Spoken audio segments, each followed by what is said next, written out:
मिलितं येन तस्मै श्री गुरुवे नमः।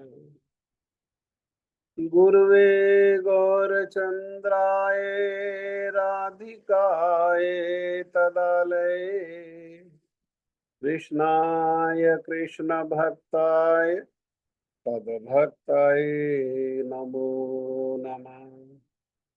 वाञ्छाकल्पतरुभ्यश्च कृपा सिन्धुभ्यैव च पतितानां पावनेभ्यो वैष्णवेभ्यो नमो नमः।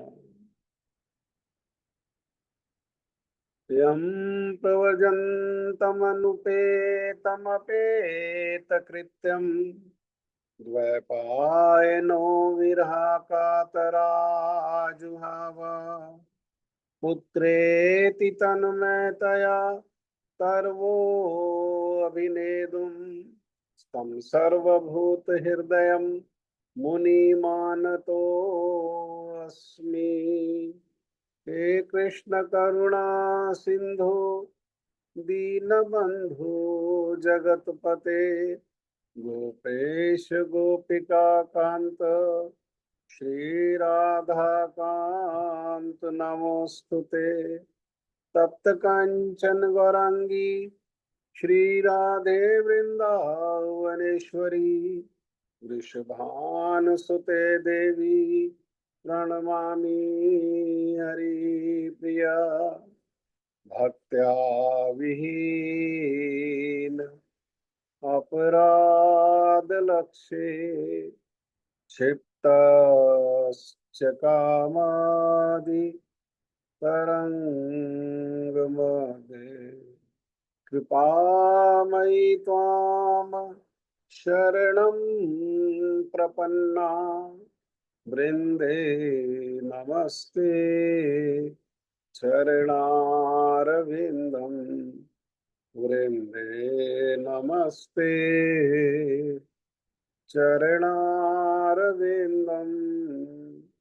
वृंदे नमस्ते चरणारविंदम।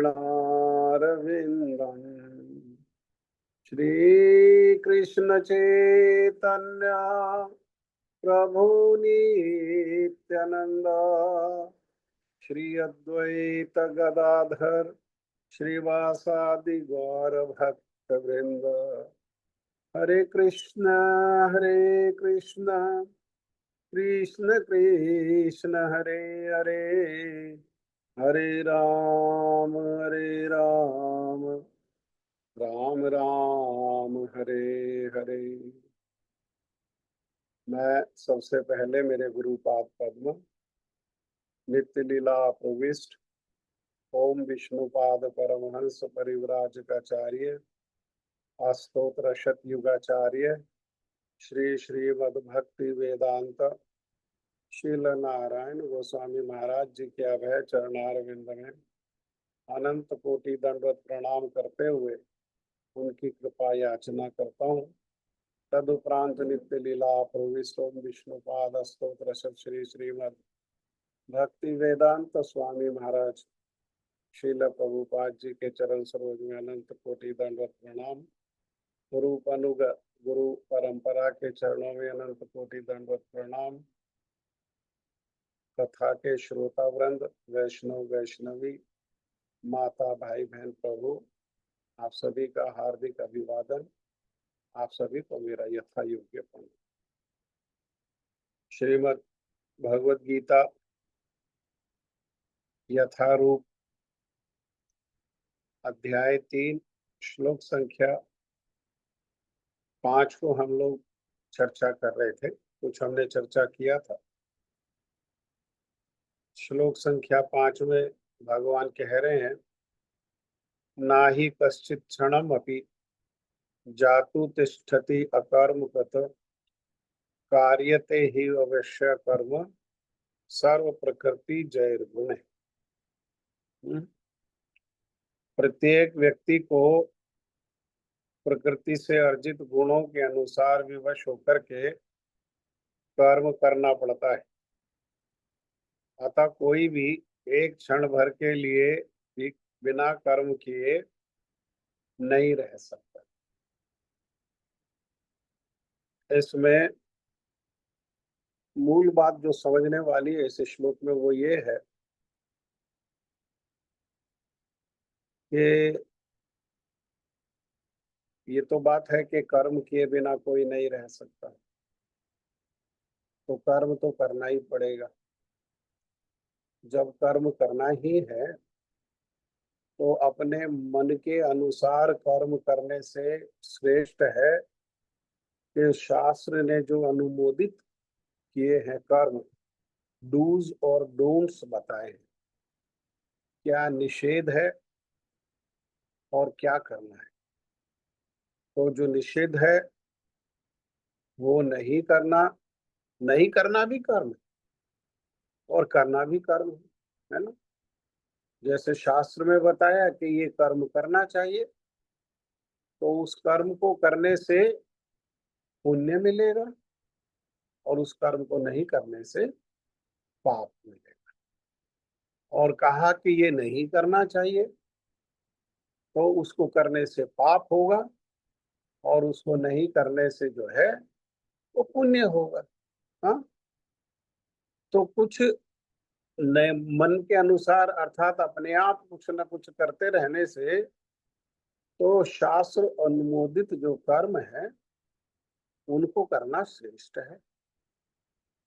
और शास्त्र अनुमोदित कर्म करना अनिवार्य है, परंतु अगर भगवान के भजन में लग गए तो ना आपके अपने मन के अनुसार कर्मों को करने की आवश्यकता है और ना शास्त्र अनुमोदित जो कर्म है उनको करने की आवश्यकता। भजन में प्रवेश है।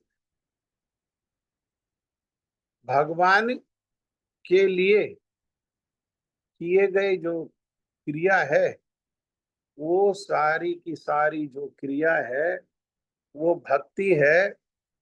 अगर अपने मन की आकांक्षाओं की पूर्ति के लिए नहीं किया जाए, केवल भगवान की प्रीति प्रसन्नता के लिए किया जाए, तो अगर वहां भी अपने प्रीति प्रसन्नता के लिए अगर किया गया, अपनी इंद्रिय तृप्ति के लिए किया गया, तो वहां भी इतना गहन है कर्मों की गति कि वहां भी फंसा लेगी, वहां भी फिर बंधन हो जाएगा।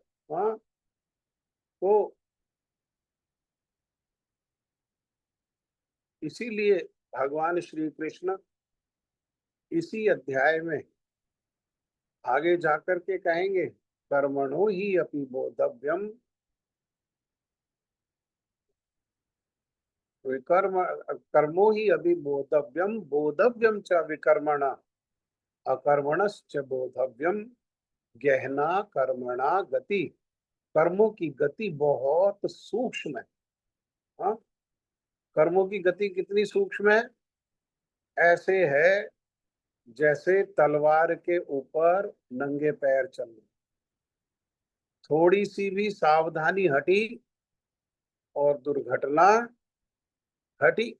हाँ, ये कहाँ कहा गया, ये बात को हम लोग अक्सर रोड पे चलते हैं तो वहां पर पढ़ते होंगे इसको, सावधानी हटी और दुर्घटना घटी। तो श्रीमद् भागवतम के प्रारंभ में ही कहा गया कि जीव के असावधान होते ही माया क्या करती है, माया दबोच लेती है।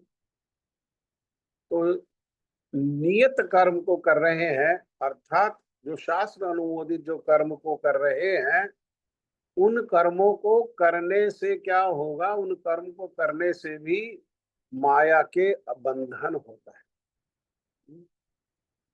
माया का पाप और पुण्य का जो है वो बंधन होता है। लेकिन भगवान की भक्ति की जाए तो ना तो निषिद्ध कार्य जो शास्त्र अनुमोदित है उनको करने की आवश्यकता पड़ेगी। जब निषिद्ध कार्यों को नहीं करेंगे तो पाप खत्म हो जाएगा। और जो करने योग्य कार्य हैं उनके अनुसार शास्त्र अनुमोदित जो कर्म करने हैं उनको करने से पुण्य होता है। अगर उनको नहीं करेंगे तो पुण्य खत्म हो जाएगा, पुण्य भी खत्म, पाप भी खत्म। अगर पुण्य भी नहीं है और पाप भी नहीं है तो क्या है फिर ना पुण्य के का फल को भोगना है, ना सुख को भोगना बाकी रह गया, ना पाप के फल को भोगना, ना दुख को भोगना बाकी रह गया। जब भोगना बाकी नहीं रह गया तो क्या होगा? तो बंधन खत्म हो गया। पाप और पुण्य का ही तो बंधन है, और कौन सा बंधन है? पाप और पुण्य हमारे जो किए गए जो कार्य हैं उन्हीं का बंध, उसी से हम जन्म मृत्यु बुढ़ापा बीमारी, संसार में मान अपमान तिरस्कार रोग है ना, कष्ट हानि लाभ सुख दुख, ये सब इसमें फंसते हैं अपने का। इसमें कोई किसी और का दोष नहीं है, इसमें अपने किए हुए कर्मों का ही दोष है। तो भाई कहें ना पाप करेंगे और ना पुण्य करेंगे तो क्या कुछ नहीं करेंगे? जब पाप भी नहीं कर रहे तो पुण्य भी नहीं कर रहे तो नहीं। भगवान कह रहे हैं कि कोई भी एक क्षण भर के लिए बिना कर्म किए नहीं रह सकता। अर्थात कर्म तो करेंगे लेकिन पाप और पुण्य जनित कर्म नहीं करेंगे। क्या करेंगे? कौन से कर्म पाप और पुण्य जनित नहीं है? जो भगवान की प्रीति प्रसन्नता के लिए किए गए जो क्रिया है वो ना पाप है और ना पुण्य है। इसीलिए यहाँ ये श्रीमद् भागवतम के पहले स्कंद से ही जो 5वें अध्याय में 17वां श्लोक है उसको यहाँ पर कहा गया, त्यक्त्वा स्वधर्मम चरण अम्बुजम हरेर हरेर भजन पक्वो अथ पतेत ततो यदि यत्र क्वा वा भद्रम भूद मुष्किम को वार्थ आप तो अभजताम स्वधर्म था। यदि कोई भगवान की भक्ति को, यहाँ कृष्ण भावना भावनामृत जो शब्द है इसका अर्थ है भक्ति। मतलब भाव। भक्ति में क्या है? भक्ति में भाव प्रधान है। और भाव कैसा है? कृष्ण में। कृष्ण में भाव होने पर जो इंद्रियों के द्वारा जो क्रिया की जाएगी वो कैसी होगी? वो भी कृष्ण में होगी। और कृष्ण में जो क्रिया है उनको जैसा बताया वो पाप और पुण्य से ऊपर है, वो सुख देने वाली है, वो आनंद देने वाली है। जन्म जन्मांतर का जो अनर्थ एकत्र किया हुआ है वो उसको नष्ट करने वाली, नष्ट करने वाली।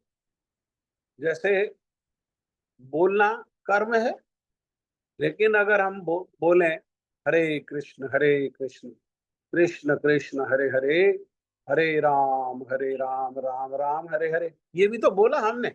हाँ, अगर इसको बिना संसारिक सौदेबाजी के लिए बोला, भगवान से प्रीति प्रार्थना के स्वरूप अगर बोला, तो ये जो हरे शब्द है, हाँ, हरे शब्द, ये इसके अनेकों अर्थ है। हरे शब्द का अर्थ क्या है? हरे माने मूलता राधा रानी। हरा से संबोधन में ये हरे बना है। हरा मतलब आह्लादनी शक्ति, जो भगवान को आह्लाद अर्थात आनंद देने वाली है, सुख देने वाली है, उसी शक्ति को हरा कहते हैं और संबोधन में उसको हरे कहते हैं। तो हरे का यहाँ कई अर्थ। हरे का अर्थ क्या है? हरे का अर्थ है हरना। हम्म, क्या हर लेती हैं श्रीमती राधा रानी? उनका नाम लेते ही क्या हर लेती हैं? वो जीव के सारे अनर्थों को हर लेती हैं, सारे पापों को हर लेती हैं, सारे तापों को हर लेती हैं, सारे कष्ट का हरण कर लेती हैं, सारे बंधन का हरण कर लेती हैं। और इस प्रकार से यहाँ से प्रारंभ होकर के अर्थ और अंत तक क्या अर्थ है कि वे कृष्ण के चित्त को भी हर लेती। अर्थात अनर्थों के हरण से प्रारंभ करके और कृष्ण के चित्त को हरने वाली श्रीमती जो राधिका है, जीव जो है, ये जान करके उनके चरणों का सेवक होकर के, सेविका होकर के राधा कृष्ण युगल का भजन करे, जीवन में सुख ही सुख है, जीवन में आनंद ही आनंद है और कुछ नहीं। और ऐसा करते हुए शास्त्र अनुमोदित कर्मों को अगर नहीं किया, शास्त्र में के बताए हुए कार्यों को नहीं किया, तब भी कोई समस्या नहीं। यहाँ तक कि इस प्रकार से भजन थोड़े समय किया और फिर वो छूट गया, या कोई ठीक से भजन भी नहीं हो पाया, या भजन करते हुए ही भजन का कुछ समय किया और भजन करते हुए पतन हो गया, तो तब भी कोई हानि नहीं है, तब भी कोई बुराई नहीं है। उस दिन हम लोगों ने ये परसों जो है हम लोगों ने चर्चा किया था किस प्रकार से अजामिल का किस प्रकार से उद्धार हुआ। हाँ, भजन छूटने पर, पतन होने पर, हाँ, सब होने पर भी उसको भगवान के भजन ने कैसे उद्धार कर दिया। लेकिन इसके विपरीत अगर शास्त्र अनुमोदित सारे के सारे कार्य किए, शास्त्र अनुमोदित कार्यों को करने से क्या होता है, शास्त्र अनुमोदित कार्यों को करने से धीरे धीरे धीरे धीरे उन्नति होती है। उन्नति होते होते कोई देवी देवता भी बन सकता है, इंद्र के पद को भी प्राप्त कर सकता है। हाँ, इंद्र के पद को, और शास्त्र अनुमोदित कार्यों को करते करते कोई ब्रह्मा के पद को भी प्राप्त कर सकता है।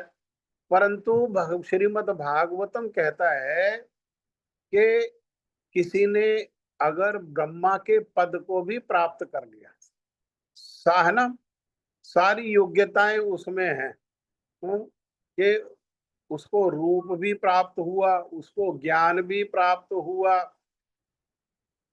उसकी कीर्ति भी है, यश भी है, हाँ, सब कुछ उसके पास होने, बल भी है, सब कुछ होने पर भी यहाँ तक कि ब्रह्मा का पद भी प्राप्त हो जाए, लेकिन भगवान श्री कृष्ण के चरणों में अगर रति नहीं हुई, तो श्रीमद् भागवतम कहता है क्या लाभ, क्या लाभ।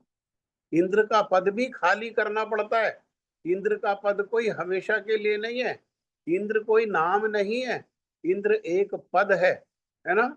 जैसे यहाँ संसार में या हमारे देश में प्रधानमंत्री एक पद है, हाँ, प्रेसिडेंट एक पद है, तो क्या करना पड़ता है, वो पद पर हमेशा कोई बने रह सकता है क्या? नहीं, पद को खाली करना पड़ता है। ऐसे ही इंद्र के पद को भी खाली करना पड़ता है।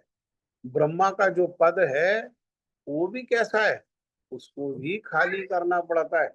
हाँ, यहाँ कोई परमानेंट नहीं है। जैसे यहाँ कुछ परमानेंट नहीं है, तो ब्रह्म लोक तक भी क्या है, इसी प्रकार के भौतिक लोक हैं, वह कुछ परमानेंट नहीं है किसी लोक में भी, और सब स्थानों में दुख है। देवताओं के यहाँ भी दुख है, उनको भी असुर लोग पीट करके उनकी जो राजधानी अमरावती है उसको छीन लेते हैं और उसको भगा देते हैं, और वो भाग जाते हैं। देवता लोग छिपते घूमते हैं, कभी कंदराओं की शरण लेते हैं, कभी कहीं शरण लेते हैं। उनको हर समय भय लगा रहता है इंद्र को कि अरे ये तपस्या कर रहा है, ये यज्ञ कर रहा है, ये दान कर रहा है, कैसे इसकी तपस्या को निष्फल करूं, कैसे इसके यज्ञ को निष्फल करूं, कैसे इसके दान को निष्फल करूं।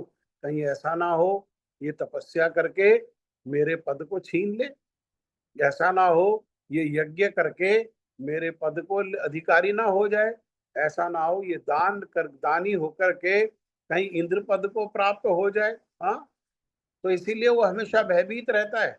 और जहाँ भय है, हाँ, जैसे यहाँ पर भय है, यहाँ पर हर मनुष्य को अनेकों अनेक भय हैं, लेकिन अगर मान लो किसी को कोई भय ना हो, तब भी मृत्यु का भय सबको है, पा फा बा भा मा।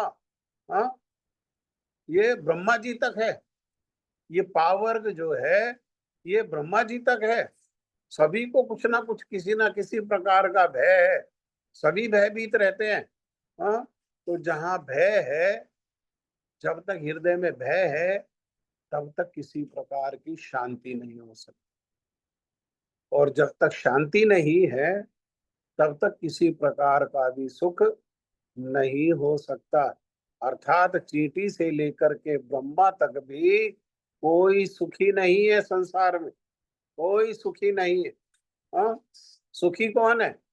जिसने अपनी मति को भगवान के चरणों में लगा दिया, एकमात्र उसको छोड़ करके और कोई सुखी नहीं है। इसलिए भागवत कह रहा है, अरे ब्रह्मा का पद भी अगर प्राप्त हो जाए तो भी क्या लाभ। और दूसरी ओर फिर भागवत कहता है कि किंतु कोई ऐसा जीव है जिसको किसी प्रकार का कोई संसार का ज्ञान नहीं, हाँ, किसी प्रकार का कोई धन नहीं, किसी प्रकार की कोई कीर्ति नहीं, कोई यश नहीं, हाँ, किसी प्रकार का ऊंचा कोई पद नहीं, हाँ, किसी प्रकार का ऊंचा कोई पद नहीं, लेकिन उसकी अगर भगवान के चरणों में रति मति है तो भागवत कहता है तो क्या हानि। हाँ, क्या हानि? कोई हानि नहीं है। देखो संसार की जो सफलताएं हैं, हाँ, संसार की जितनी भी सफलताएं हैं, जिनको संसार में सफलता कहा जाता है, वो सब क्या है? शून्य है, जीरो, जीरो। संसारिक ज्ञान कैसा है? जीरो है। क्यों जीरो है? क्योंकि आज ज्ञान को अर्जन किया, आज किसी ने बहुत पढ़ाई करी, हाँ, मास्टर्स हो गए उसके, पीएचडी कर लिया, और जैसे ही थोड़ा सा दिमाग चला, जीरो हो गया, और सारा ज्ञान क्या हो गया? जीरो हो गया। वृद्धावस्था जैसे ही आई, वृद्धावस्था में सारा ज्ञान कैसा हो गया? जीरो हो गया। अगर चेतना रहे भी वृद्धावस्था तक भी, तो शरीर छूटने पर वो ज्ञान कैसा हो गया? फिर जीरो हो गया। फिर वो पीएचडी नहीं कहलाएगा अगले जन्म में कि मैंने तो पूर्व जन्म में ही पीएचडी कर लिया भाई, अब क्या है, अब तो मुझे कोई पढ़ाई करने की आवश्यकता नहीं, अभी मेरे को 4 साल की आयु से ही कॉलेज में प्रोफेसर बना दो। नहीं, कोई स्वीकार नहीं करेगा। वहीं से जीरो से प्रारंभ करना पड़ेगा। वहीं से happy happy we shall be when we learn our ABC, वही A for apple, B for bat, जहां से पूर्व जन्म में प्रारंभ किया था वहीं से प्रारंभ करना पड़ेगा। सब शून्य हो जाता है, सब शून्य। धन को एकत्र किया, कितना ही धन एकत्र हो जाए, हाँ, जीते जी ही धन छिन जाता है। अगर जीते जी भी ना छिने तो मृत्यु काल के रूप में भगवान क्या कर देते हैं? वो सब कुछ छीन लेते हैं, सारा धन छिन जाता है, नए स्वामी बन जाते हैं उस धन के। हाँ, और फिर अगला जीवन होगा, अगर मनुष्य का कर्म अच्छे हुए और मनुष्य जीवन मिल गया, तो वो ये नहीं कह सकता अरे भाई मैंने 5 करोड़ रुपया तो पूर्व जन्म में कमा लिया था, वो 5 करोड़ रुपया मेरे को दो, अब 5 करोड़ के आगे जो है इस जीवन में कमाना शुरू करूंगा। नहीं, शून्य, एक से कमाना शुरू करना पड़ेगा। दो दूनी एक, दो तीन चार, ये यहीं से शुरू करना पड़ेगा। दो दूनी चार, चार दूनी आठ, आठ दूनी 16, यहाँ से प्रारंभ करना पड़ेगा। तो इन शून्य की कोई महत्व नहीं है। शून्य महत्वपूर्ण है या नहीं है? नहीं, शून्य बहुत महत्वपूर्ण है। लेकिन कब शून्य का महत्व है? शून्य का महत्व है जब उसके पहले एक लगा हो। अगर एक के आगे जीरो लगता है, शून्य लगता है, एक के बिना शून्य होता है तो वो शून्य है। लेकिन अगर एक के आगे शून्य लगता है तो वो कैसा हो जाता है? 10। उसके आगे एक और शून्य लगे तो 10 गुना 100, उसके आगे एक और शून्य लगे तो 100 का 10 गुना 1000। हाँ, ये एक क्या है? ये एक है कृष्ण। अर्थात कृष्ण को केंद्र में रखते हुए जो जीवन में जो ज्ञान है, कृष्ण संबंधी जो ज्ञान है, वो एक के आगे जीरो लग करके कैसा हो जाता है? उसकी महिमा 10 गुना हो जाती है, 10 गुना हो जाती है। और फिर कृष्ण को एक साथ में रख करके, और जो वास्तविक संपत्ति है, वो कृष्ण नाम की जो संपत्ति है, वो वास्तविक संपत्ति है। अगर वो एक और जीरो लग जाता है तो कैसा, कैसी महिमा हो जाती है? तो उस 10 की 10 गुना महिमा हो जाती है। अर्थात वो ज्ञान भी सार्थक हो जाता है, और वो जो किया हुआ जो जप है वो तो सार्थक है ही है। हाँ? इस प्रकार से तो ये भक्ति के स्तर तक पहुंचने के लिए ये जो शुद्धिकरण है, इसकी आवश्यकता है। भक्ति हृदय में आने पर फिर वो आगे आगे उन्नति करता है। लेकिन भक्ति हृदय में कैसे आएगी? भक्ति के लिए क्या करना पड़ेगा? जैसे हमने उस दिन विस्तार से चर्चा किया कि भक्ति के लिए प्रारंभ में कहाँ से प्रारंभ होगा? शास्त्र अनुमोदित कार्यों से। शास्त्र अनुमोदित कार्यों से चित्त वृत्ति शुद्ध होगी। शुद्ध चित्त वृत्ति में भगवत संबंधी जो ज्ञान है वो उदय होगा। क्यों? क्योंकि शुद्ध चित्त वृत्ति क्या करेगी? शुद्ध चित्त वृत्ति साधु के पास ले जाएगी। और साधु के संग में क्या होगा? साधु के पास क्या है? साधु के पास अगर साधु है तो संसारी ज्ञान नहीं है। साधु के पास जाकर के संसार में पैसा कमाने की कला को नहीं सीखते हैं। साधु के निकट जाकर के विवाह, संतान उत्पत्ति आदि की कला को नहीं सीखते हैं। साधु के पास जाकर के तो ये जीवन की जो श्रेष्ठ कला है, हाँ, सारी कलाओं की जो कला है उस भक्ति का, उसको सीखते हैं। भक्ति संबंधित ज्ञान जो है वहां प्राप्त होता है। और जब इस प्रकार का जो ज्ञान है वो ज्ञान हृदय में आएगा तो धीरे धीरे धीरे धीरे धीरे भक्ति जो है वो हृदय में प्रवेश कर जाएगी। या वो जीव कहें तो वो जीव क्या करेगा? वो जीव भक्ति राज्य में प्रवेश कर जाएगा। ये विधि है। ये बात को इस श्लोक के माध्यम से महत्वपूर्ण रूप से हमको समझने की आवश्यकता है। श्लोक संख्या 6। कर्मेन्द्रियाणि संयम्य या आस्ते मनसा स्मरन् इंद्रियार्थान विमूढ़ात्मा मिथ्याचार स उच्यते। कर्मेन्द्रियाणि संयम्य यास्ते मनसा स्मरन् इंद्रियार्थान विमूढ़ात्मा मिथ्याचार स उच्यते। आप लोग कहिए। हरे कृष्ण प्रभु जी, दंड प्रणाम। कर्मेन्द्रियाणि संयम्य या आस्ते मनसा स्मरण इंद्रियार्थान विमूढ़ात्मा मिथ्याचारा सा उच्यते। कर्मेन्द्रियाणि संयम्य य आस्ते मनसा स्मरन् इंद्रियार्थान् विमूढ़ात्मा मिथ्याचारः स उच्यते। हरे कृष्ण प्रभु, दंडवत प्रणाम। हरे कृष्ण। कहिए। कर्मेन्द्रियाणि संयम्य य आस्ते मनसा स्मरन् इंद्रियार्थान् विमूढ़ात्मा मिथ्याचारः स उच्यते। और कौन बोलेगा? प्रभु जी, हाँ बोलिए। कर्मे जी प्रभु जी। कर्मेन्द्रियाणि संयम्य च आस्ते मनसा स्मरन् इंद्रियार्थान् विमूढ़ात्मा मिथ्याचार स उच्यते। हरे कृष्णा प्रभु जी, दंडवत प्रणाम। हरे कृष्णा जी, दंडवत जी, स्वागत है।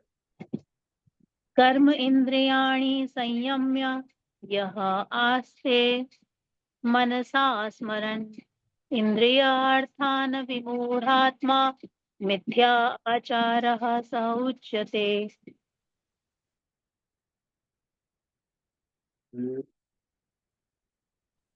और कोई बोलना चाहते हैं? हरे कृष्णा प्रभु जी। बोलिए। कर्मेन्द्रियाणि संयम्य य आस्ते मनसा स्मरण इंद्रिय अर्थान विमूढ़ात्मा मिथ्या आचारः स उच्यते।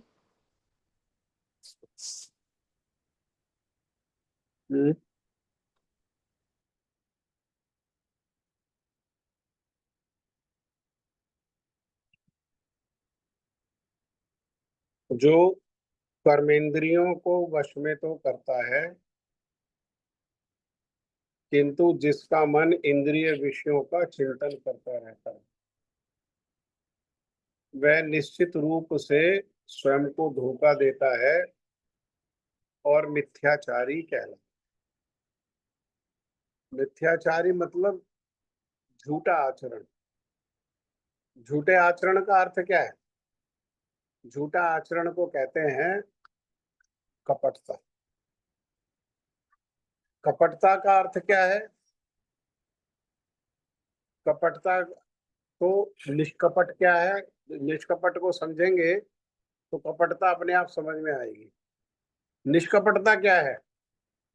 निष्कपटता को श्रील भक्ति विनोद ठाकुर ने कीर्तन में बताया, अंतर बाहिरे समव्यवहार अमानि मानद भावो। अंतर बाहिरे, अंदर, अंदर मतलब हृदय में, बाहर मतलब इंद्रियों में।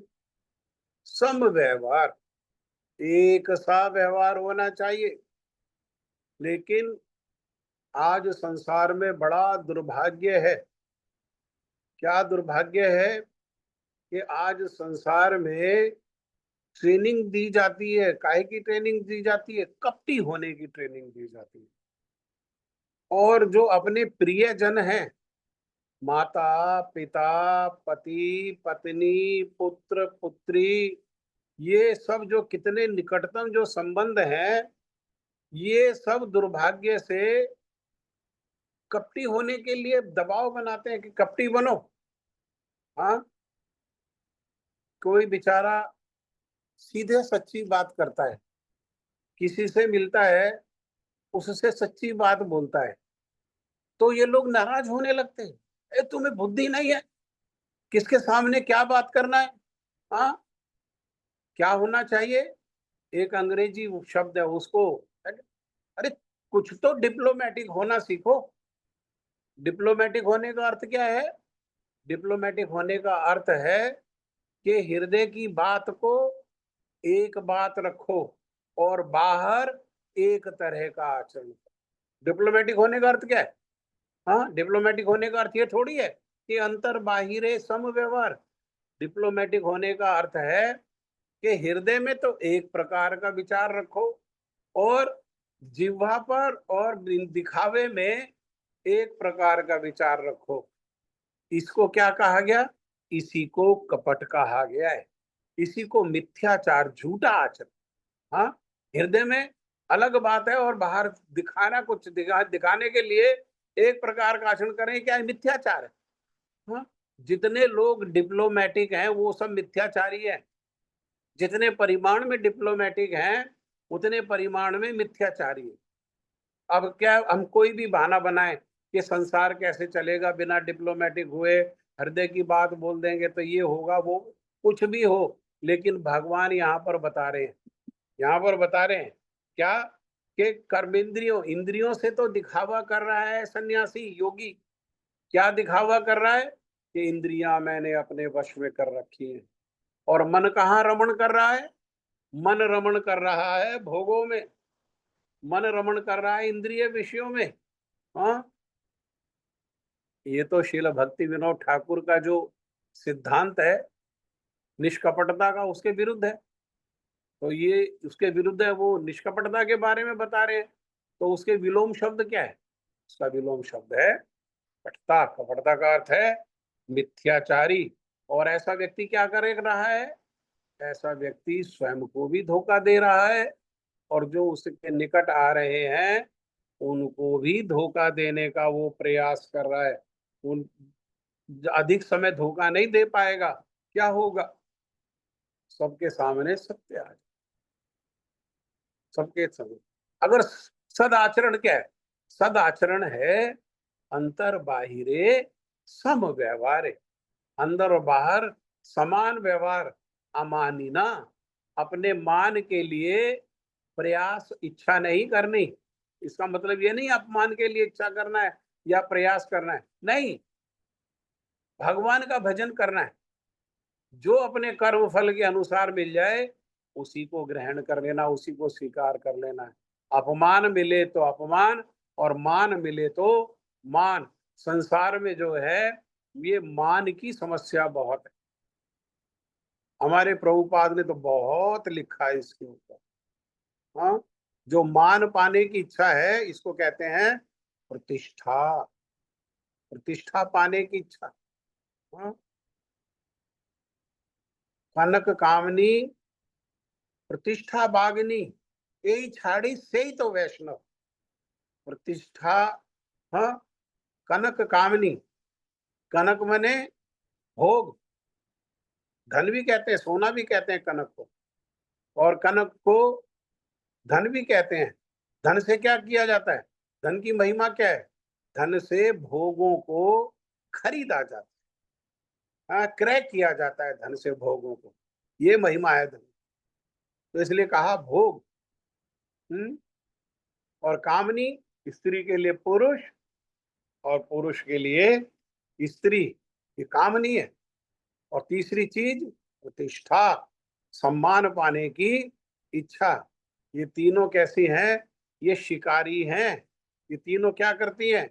जैसे बाघिनी जो है वो हिरण का शिकार कर लेती हैं, ऐसे ये तीनों मिलकर के जीव का शिकार कर लेती है, अर्थात उसको अनेकों अनेक जन्मों जन्मों में उसको बांध देती है। उसका एक ही जीवन खराब नहीं करती है, करोड़ों करोड़ों आने वाले जो जीवन है वो खराब हो जाते हैं। यही छाड़े, जो इनको छोड़ेगा से ही ते वैष्णव, वही तो निष्कपट है, वही तो वैष्णव। वैष्णव का मतलब क्या है? वैष्णव का मतलब ही है निष्कपट। वैष्णव कहते किसको हैं? वैष्णव की बहुत लंबी चौड़ी परिभाषा नहीं है। अरे सरलता का ही दूसरा नाम वैष्णव का है। हाँ, जितने परिमाण में जिसके हृदय में सरलता है उतने परिमाण में वो वैष्णव है। जितने परिमाण में जिसके हृदय में कपट है उतने परिमाण में वो धूर्त है, मिथ्याचारी। सरलता का ही दूसरा नाम जो है वो वैष्णव का है। यही छाड़ी, इसको छोड़ता है जो, सही तो वैष्णव। आगे ही नहीं कहा शिल प्रभुपाद जी ने, जगत गुरु भक्ति सिद्धांत सरस्वती ठाकुर, उन्होंने आगे भी कहा प्रतिष्ठा शुकेर विष्ठा। प्रतिष्ठा क्या है? वो सुअर का मल है। सुअर सारे संसार के लोगों का मल खाता है, लेकिन जिसको प्रतिष्ठा की इच्छा है, प्रतिष्ठा का रस कैसा है? जैसे सुअर के मल का रस। प्रतिष्ठा कनक कामनी से सबसे ज्यादा किसको घातक बताया? सबसे ज्यादा घातक बताया प्रतिष्ठा को। और संसार के में क्या करते हैं कई बहुत सारे लोग, वो प्रतिष्ठा पाने की इच्छा उनके हृदय में रहती है, इसलिए इंद्रिय निग्रह का तो बाह्य रूप से नाटक करते हैं, लेकिन हृदय में जो है वो भोग जो है वो रमण करता है। वो भोग के साथ ही उठते हैं और भोग के साथ ही सोते हैं, और सारी क्रियाएं वो भोग के साथ ही करते हैं। बेशक से ऐसे लोग अपने आश्रित जनों को बड़े लंबे लंबे भाषण भी दें, बहुत वेद अध्ययन भी किया हुआ हो, बहुत वेद का ज्ञान भी हो, लेकिन सब क्या है? वो सब एक बहुत बड़ा जीरो है। ये आगे जाकर के भगवान ये बात को कहेंगे। ये इस प्रकार के जो मिथ्याचारी लोग हैं उनसे अच्छे तो वो गृहस्थ हैं जो घर में रहते हुए शास्त्र अनुमोदित कार्य को कर रहे हैं। अभी भक्ति नहीं कर रहे, शास्त्र अनुमोदित कार्यों को करना मिथ्या आचरण से श्रेष्ठ है। मिथ्या आचरण जो है वो बहुत जघन्य है, बहुत जघन्य है मिथ्या आचरण। ठीक है, तो अभी समय हुआ, अभी जप करो। इसके आगे फिर इसी श्लोक में जो कुछ रहा है उसको अगली बार चर्चा करेंगे, और उसके अगले श्लोक को हम लोग अध्ययन करेंगे। अज्ञानातिमनञ्जस्य ज्ञानाञ्जनशलाकाय चक्षुरुन्मीलितं येन तस्मै श्रीगुरवे नमः। नमो विष्णुपादाय राधिकाय प्रियात्मने श्रीमद्भक्तिवेदान्त नारायण नित्य नमिने। नमो विष्णुपदाय कृष्णपृष्ठाय भूतले श्रीमद् भक्तिवेदांत स्वामी नित्य नमिने। जय श्री कृष्ण चैतन्य प्रभु नित्यानंद श्री अद्वैत गदाधर शिवासादि गौर भक्तवृंद। हरे कृष्ण कृष्ण कृष्ण हरे हरे, हरे राम राम राम हरे हरे। हरे कृष्ण कृष्ण कृष्ण हरे हरे राम राम राम हरे हरे। हरे कृष्ण कृष्ण कृष्ण हरे राम राम हरे हरे। हरे कृष्ण कृष्ण कृष्ण हरे Ram Ram Ram Hare Hare. Hare Krishna, Krishna Krishna, Hare Ram, Ram Ram, Hare Hare. Hare Krishna, Krishna Krishna, Hare Ram, Ram Ram, Hare Hare. Hare Krishna, Krishna Krishna, Hare Ram, Ram Ram, Hare Hare. Hare Krishna, Krishna Hare Ram, Ram Hare Hare. Hare Krishna, Krishna Hare Ram, Ram Hare Hare. Hare Krishna, Krishna Hare Ram, Ram Hare Hare. Hare Krishna, Krishna Hare Ram, Ram Hare Hare. Hare Krishna, Krishna Hare Ram, Ram Hare Hare. Hare Krishna, Krishna Hare Ram, Ram Hare Hare. Hare Krishna, Krishna Hare Ram, Ram Hare Hare. Hare Krishna, Krishna Hare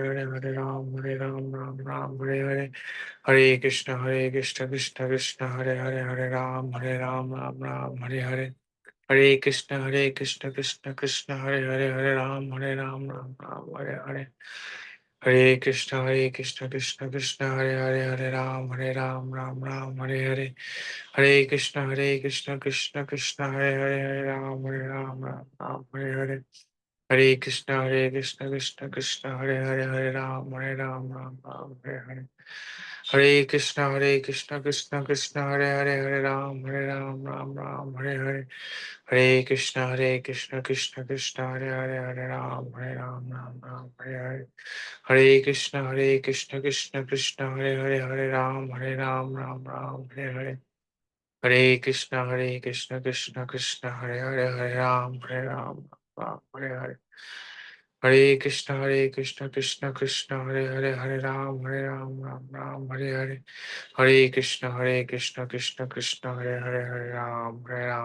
Ram Hare Hare. Hare Krishna, Krishna Hare Ram, Ram Hare Hare. Hare Krishna, Krishna Hare Ram, Hare Hare. Hare Krishna, Krishna Hare Ram, Ram Hare Hare. Hare Krishna, Krishna Hare Ram, Hare Hare. Hare Krishna, Krishna Hare Hare. Hare Ram, Hare Hare, Hare Krishna, Krishna Hare Ram, Hare Hare. Hare Krishna, Krishna Hare Ram, Hare Hare, Hare Krishna, Krishna Hare Ram, Hare Krishna, Krishna Hare Ram, Hare Hare, Hare Krishna, Krishna Hare Hare. Hare Ram, Hare Hare, Hare Krishna, Krishna Hare Ram, Hare Hare. Hare Krishna, Krishna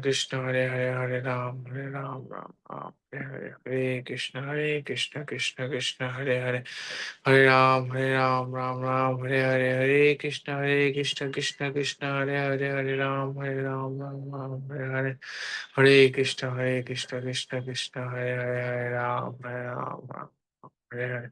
Hare Krishna, Krishna Hare Ram, Hare Hare. Hare Krishna, Krishna Hare Ram, Hare Hare. Hare Krishna, Krishna Hare Ram, Hare Hare. Hare Krishna, Krishna Hare Ram. Hare Krishna, Krishna Hare Ram, Hare Krishna,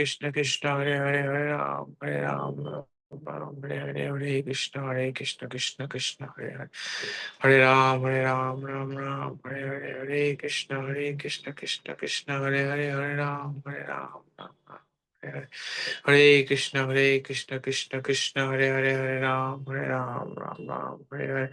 Hare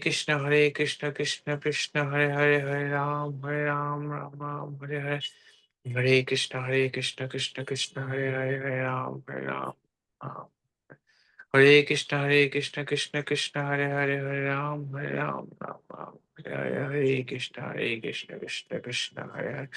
Hare Krishna, Krishna Hare Ram, Hare Krishna, Krishna Hare Ram, Hare Krishna, Krishna Hare Ram,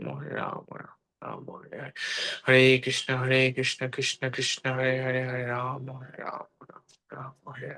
Hare Krishna Krishna Krishna Hare Hare Hare Ram Ram Hare Hare Hare Krishna Krishna Krishna Hare Hare Hare Ram Ram Hare Hare Krishna Krishna Krishna Hare Hare Hare Ram Ram Hare Krishna Krishna Hare Hare Hare Ram Hare Hare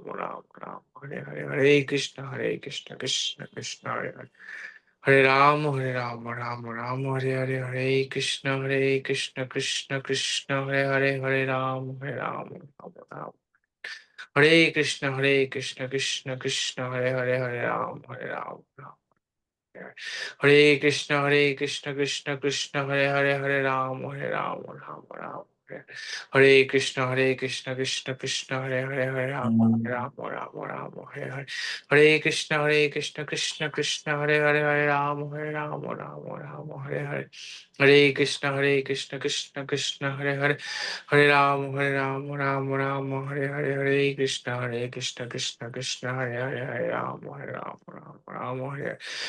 Krishna Krishna Hare Ram Hare Krishna Krishna Hare Ram Hare Krishna Krishna Hare Ram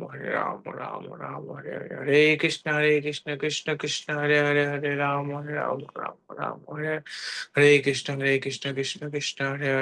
Ram Hare Krishna Hare Krishna Hare Ram Hare Krishna Hare Krishna Hare Hare Krishna Hare Krishna Hare Ram Hare Krishna Hare Ram Hare Krishna Hare Ram Hare Krishna Hare